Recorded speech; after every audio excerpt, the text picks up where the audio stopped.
later, as Aditi and Chris are waiting to connect, Yeah. as a veteran, when you got later in your career, what would your mindset have been if your coach came in the first preseason game and said, Brad, I need 32 hard minutes out of you tonight? How would you handle that? Oh, it would be a problem. I'm not doing that. I've been in this league long enough, I don't have to do that, right? Because the prize is the season. You say, I think you had some veterans say, you can get it now or you can get it in the game. Because at some point, your body can only do so much. It can't go hard all the time, like when you're 22. And so you have to say, I'm either in or I'm out. Pick your poison. But the only veterans that might be asked to do that more than they normally would tonight would be Amari Cooper or, a couple of the offensive linemen. And, if your quarterback's in there and you need him in there, the offensive line's got to stay in. You're not putting a backup offensive line in front of him. That's the most important thing. And we have Aditi now, and she's in Jacksonville. Yes. From the stadium that they will be playing at tonight. So Aditi. There she is. There she is. And Anthony, who's Aditi joining us with tonight? Aditi, as always, is coming in by the Gridiron Guys hotline. Looking for a local roofer you can trust, family owned since 2003. The Gridiron Guys have grown to become Northeast Ohio's top-rated roofer. We exemplify quality work practices, are a valued resource for homeowners, and offer 10-year workmanship warranty. Call 330-573-7967 today for a free estimate or roof inspection. Nailed it. Gridiron Guys. I thought maybe you'd play the video again. It's not the same without your kid. I actually like your son being in the video. Yeah, he makes it special. We had the great timing. Great time, nailed it. We didn't practice it. We just did it? Did it, yeah. What's up, Aditi? I'm here, but there's a knock on my door right Ooh. So, is Chris Rose here? Can I run and get the door really quick, or is that... Aditi, no, go get the door. I think we have Chris Rose, too. So let's bring Chris on while Aditi answers her room service call. What's up, Chris? It's not me knocking at her door. No, it is not. I've known Aditi a long time. It's not me at the door. No. But I love it how excited Aditi got that it was the possibility that it was me. It wasn't. So that was pretty cool. Just the mic. Was it room service, Aditi? Sorry. No, I wish it was. I'm waiting for Chris Rose to have room service sent up to me. Oh. There's Chris. He's the sucks, right? I just finished a muffin, so that won't be it. That won't be it. All right, guys, so what's going on? Well, let me ask you both this question, because we were just talking about the preseason, and I'm curious, when you're broadcasting a preseason game, right? Like, I think there's a balance. Maybe, I don't know. I've never done it. You have, so the balance that you have to find between, you want to be excited about the game. We're all excited about football being back, but you also got to realize, right, that you got to be realistic about what it means. The statistics aren't really important. We can't overrate what a guy does in the fourth quarter against other guys who may be, waiting tables next week. How do you find that balance when broadcasting a preseason game? I think you have to understand. I've been a lifelong Browns fan. I can't tell you the score of one preseason game ever. Right. Ever. Yeah. So the result does not matter. The play does matter, if that all makes sense. Sure. And with the Browns in particular, there's a lot of moving parts. Obviously, we know with Deshaun Watson, but the rest of it. By the way, look at how excited Joe is in that picture. I mean, holy smokes. It's like a slab of ribs just got delivered to the set or something. And I like his hairstyle much more now than I do in that photo. My hairstyle in that picture, that just looks like some Hollywood cheese with massive amounts of hairspray that are killing the ozone. And Aditi looks like she's freezing her ass off in Cincinnati. So true. That's how I break down that photo right there. Yes. As far as the game itself, the Browns are now in a situation, talent-wise, where they're looking at basically roster spots 45 through 53, maybe. I mean, you're talking about the last guy at some positions, not all. There were years where we were looking at we know who our left tackle is, and we know who a corner might be and a defensive end, and that's about it. Mm-hmm. Other than that, it's all up for grabs. So here it's just about depth. It's about seeing the young guys, and I think that's the balance, Aditi. What do you think? Well, I agree. And I think that it's an opportunity to do some storytelling, right? Chris has said this over and over. We're the conduit to the Browns fans right now. So when Chris is talking about young wide receivers, well, this is an opportunity to kind of pull back, at least for me, the face mask. Who are these guys who may or may not make the team? Who are these young cornerbacks who may or may not be playing with Denzel Ward and Greg Newsome? So in that sense, it's not the score, but you're looking to see who steps up. And then, every coach says this, that it's different when the lights come on. And I don't remember the score of any preseason game, but I certainly remember a decade ago when Victor Cruz burst on the scene against the Jets in a preseason game. Forget that. So there are certain moments that really can launch a career. And certainly we hope for something like that. Well, let me ask Hey, you. Aditi, hold on 1 second. Is it windy? Is it windy in your room? What is going on there? The air conditioning, I'm right? working on the Beyonce fan look, but I've got it backwards. The fan's supposed to be in front of me and blowing my hair that way. It's the air conditioner. It's just been. I feel its own kind of thing. left out. I feel like I should be. Hold on 1 second. Let's see if I can organize this a little bit better. Bed behind me. I felt a little weird with the bed behind me. No, this is terrible. No, I can't get the Aditi Kinkabwala cool wind effect at all. Well, you don't have the hair for it either. Crazy. I thought You're it was right. a little awkward for a woman to have a bed behind her while talking. Don't you think? So I was just trying to cut the bed out. Good call. All right, so let's get back to some stuff here, because I'm gonna ask some stuff here, right? Poor Brad. You know me. He's the mayor. Didi, you know I'm a brass tacks type of guy, right? Where the hell is Watson at? What's going on over there? Tell me what's happening. Is he looking like he's gonna prepare to play tonight? Are they panicked that he won't be able to play tonight? What is going on in Jacksonville? Chris, you start. As of now, he's scheduled to start, and that's it. I don't think the organization is panicked by any means. It's a preseason game. As we said, the results don't matter. They're like the rest of us. We're all just waiting for this ruling to come down, whatever it is, and they'll deal with it from there. I mean, that's just kind of it. I mean, I think we're all. What's the mood of the team? Is it somber? Is it okay? I mean, tell me something, right? Because I've been in enough locker rooms where I know when things go down, right? And you can take the air out of the room real quick. Real quick, you can take the air out of the room. And that's what I think that's what people are panicked about here in Cleveland.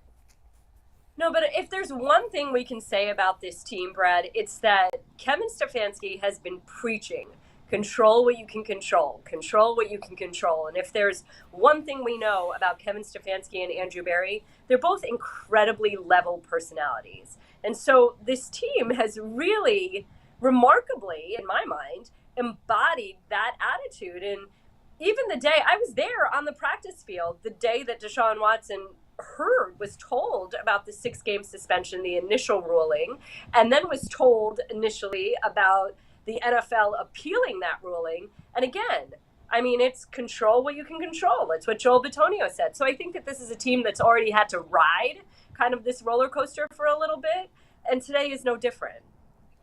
Okay, so I would add to that, guys. Go ahead, Chris. I think that, and I understand it, fan bases look at situations in a much different light than locker rooms do.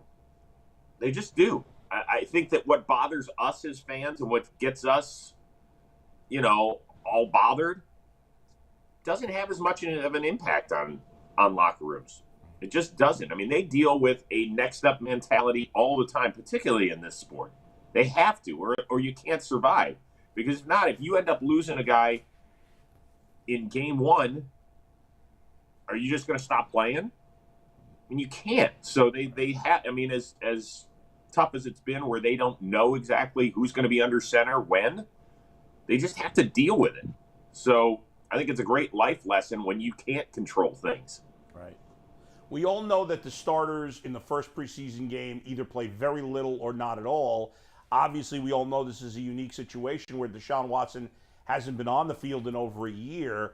assuming he's still allowed to play tonight when the game starts, how long do you expect him to play? Because obviously if he does play maybe even into the second quarter, that means the starting offensive line's got to stay out there as well and play longer than they normally would. So what do you guys think if he does go tonight?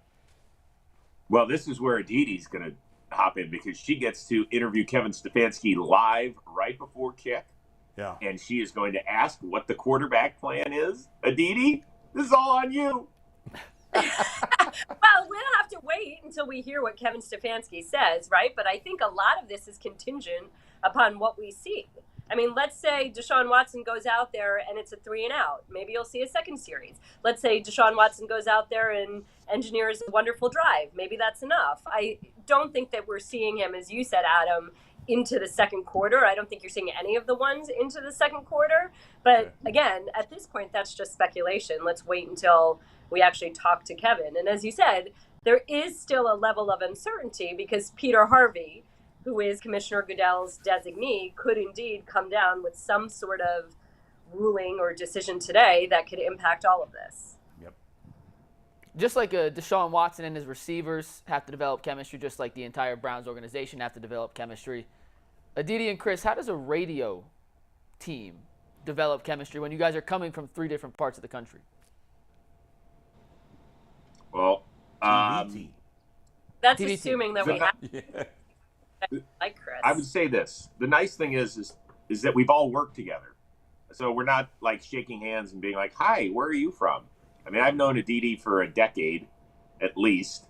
I covered Joe for a long time, and now I've worked with him at the last couple of drafts and, at NFL Network. So that part's not a big deal. It's just probably the logistics of going through a game together for the first time. But as far as hopefully the listen is easy for everybody out there because it's not like, really, Joe? Is that where you want to go? Or really, Aditi? Like, we get it. And we can crack on each other too. We have no problem doing that. So believe me, Aditi's the smartest of the 3 of us far and away. She will tell you that, and it's factually accurate. And so we have to be ready for her quips all the time. Yeah, I don't know about that one. I will say this, that Chris is really, truly one of the best teammates I have ever worked with in my life. And for 10 years was one of my favorite anchors to go back to because he has no problem setting up a reporter well. He always listens to what the reporter has to say and somehow is able to amplify what the reporter has just offered. So we've had a lot of fun. Yesterday, Joe tried to get me into intermittent fasting. It didn't go so well today, but, we're finding our way. Chris was supposed to go do hot yoga with Joe this morning, but he bailed on that one. It's not true. That part is not true. I would love to go to hot yoga, but I would probably pass out, and then they would have to find another play-by-play guy for tonight. So I didn't want to do that for the first time on the road. I went to hot yoga many years ago in Los Angeles, and I think I'm still sweating. And I think the class was in 2014. So I just don't think I could have pulled it off. Not that I didn't want to. So I don't understand why is Joe trying to talk you into intermittent fasting? Isn't that for people like me that need to lose weight?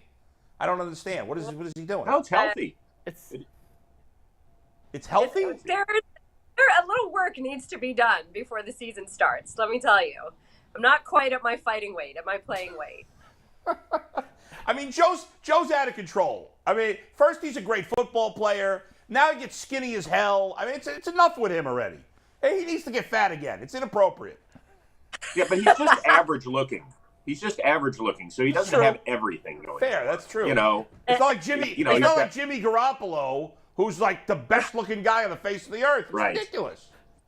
Yeah, exactly. You shouldn't be allowed to be a quarterback and good looking. I mean, that's not appropriate. The hell, this guy's got too much going on for him. I thought that was a prerequisite. That you had to be good looking to be a quarterback?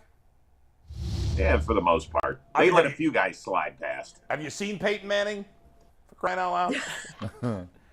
I mean, I can make fun. By the way, this is an important topic.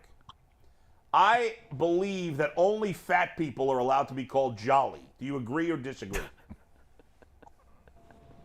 Disagree. You think a skinny person should be able to be called jolly?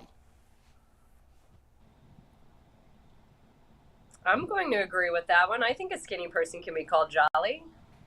What do you like saying? You jowls to be called jolly? That doesn't seem very fair. I think you should have to be fat. We have nothing. Skinny people, the world is made for skinny people. They get everything. We talk about biases in society. Society is anti-fat people. So the one thing I want is that I can be jolly. I was jolly on my whole vacation that I just came back. I was jolly the whole time. I was jolly in Chicago. I was jolly on the plane. I was jolly in Seattle. Skinny people can't be jolly. It's the end of it. Aditi. Happy, Adam. I am willing to see that because you are my friend and to be happy. I appreciate that. Aditi, That's what it's going to take. Give us a player to watch out for tonight. Someone maybe a little under the radar, not named Deshaun Watson, who Browns fans should keep an eye on as the preseason kicks off against the Jaguars. How about Demetric Felton? This is the do-all, be-all young man who keeps toggling between the wide receiver room and the running back room. He's about as smart as it possibly gets, and now with Jakeem Grant having torn that Achilles, Felton could be getting some return duties, and we all know how much help this return unit needs. It's been a decade, right? Is that correct? It's been a decade since Josh Cribbs. is it a punt return? Yeah. Either. Both been. I mean, it's been terrible. So, and I really like him. Felton's a really, really nice young man. And there is so much depth at the running back position. You talked about it before, Chris. You said usually with the Browns, we're trying to figure out 3/4 of the starters. Now it's like they might have to cut a running back that's a good player, or maybe trade him for something. They are so deep at running back. How do you think that's going to shake itself out over the next couple of weeks? I think there's a couple positions that could happen, actually. Yeah. And I'm not advocating trades, but I certainly think that if you have a position of weakness and you can add somebody to your room or try and recoup some draft capital, they're going to have to look at that. It's the running back room. Yeah. It's the secondary, in my opinion, which is very deep, and offensive line. As long as they make it through camp with a healthy offensive line, they've got like 10 guys that could legitimately play in this league. There are some teams that don't have 5 guys that can play in this league, and most teams don't feel comfortable past 7. So if we have 10, I really believe that there's a possibility that somebody could go, but we'll see. And very quickly, as far as a couple of names to watch for me, I mean, I think that all 3 of the third-rounders are really interesting. I think Emerson has been a huge talk in camp because he's just such a different size corner. David Bell, now that he's back, hopefully he'll be playing tonight. Alex Wright is a guy that they can move around the line. They can move him to rush inside, I think, on third down passing plays. And then there's one name when we get to the fourth quarter that I want you to listen to, and it's Mike Harley Jr. He's Miami's all-time leading receptions leader. And he's a guy that just makes plays. He's pretty fast.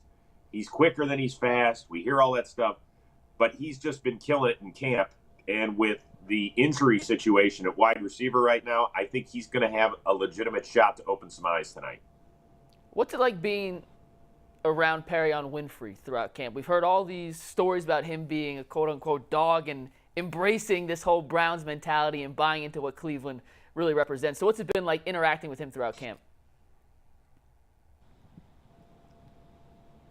I'll take this. He's just fun. He's got a great energy. Adam, if I can say it, he is a jolly personality. Yes. He gets after it. And it's funny. I actually talked to him on a day that was 94 degrees. He's dripping sweat, totally drenched. And he's like, oh, it's not hot. In Oklahoma, it was 100 degrees every day, 115. He's like, it doesn't even feel like anything. And I like that approach. And you've heard me say it, and I'll say it again. I love that he's got Gerald McCoy every day analyzing his film. So I think that any young guy needs to show some sort of consistency, needs to show readiness, but his approach is not just having the fun and barking for the fans and engaging, but he is very, very serious about his craft, and that I certainly appreciate. Hey, Aditi, I know before we wrap here, let me ask you a question. What do you think Stefanski's game plan is for tonight? What is he trying to achieve tonight? We're not about wins and losses. Yeah, there is no game planning in a preseason game, and they've been pretty serious about that. So I don't think that they're going in with some sort of set game plan like they would in a regular season game. I think that it's probably. I mean, look, what's he trying to see? I mean, what's he trying to see? Is he any of the positions that he's trying to see develop more? Because you at some point here, you're going to have to start slicing people back here. Well, look, they haven't tackled yet. So who can actually take a hit and who can dole out a hit? Nobody's been tackled to the ground up until this point. And so there is a difference between real football and football in shorts. The physicality, especially when we talk about that young interior D-line, is a significant piece. I mean, who's really bringing it? Who's stuffing that run?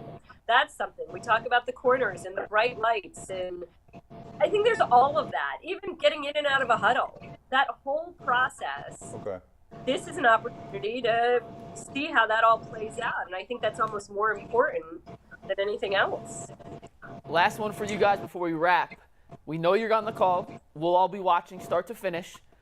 Can we maybe get you guys to drop a UCSS reference, or can we come to some sort of collaboration on maybe a little secret phrase that either you or Chris can drop so that our UCSS fans know when they hear it, it's something special? I'm going to let Aditi handle that one. I'm contractually obligated where I just can't. There's certain things I can't mention unless it was the name Steve Becker. And other than that, I just can't do it. Can't do it. It's an issue. Aditi, you got to say jolly tonight. Yeah, you got to say jolly. Can we work a jolly in here? You got to have a jolly. Work a jolly in. Yeah. There we work go. on that one. Yeah, all right. When good. she says jolly tonight, We'll know. everyone knows it started here on the Ultimate Cleveland Sports Show. Chris, Aditi, thank you as always. Good Bye, luck guys. tonight, and Thank we'll you. see you all Good luck, next guys. week. Good luck. See ya.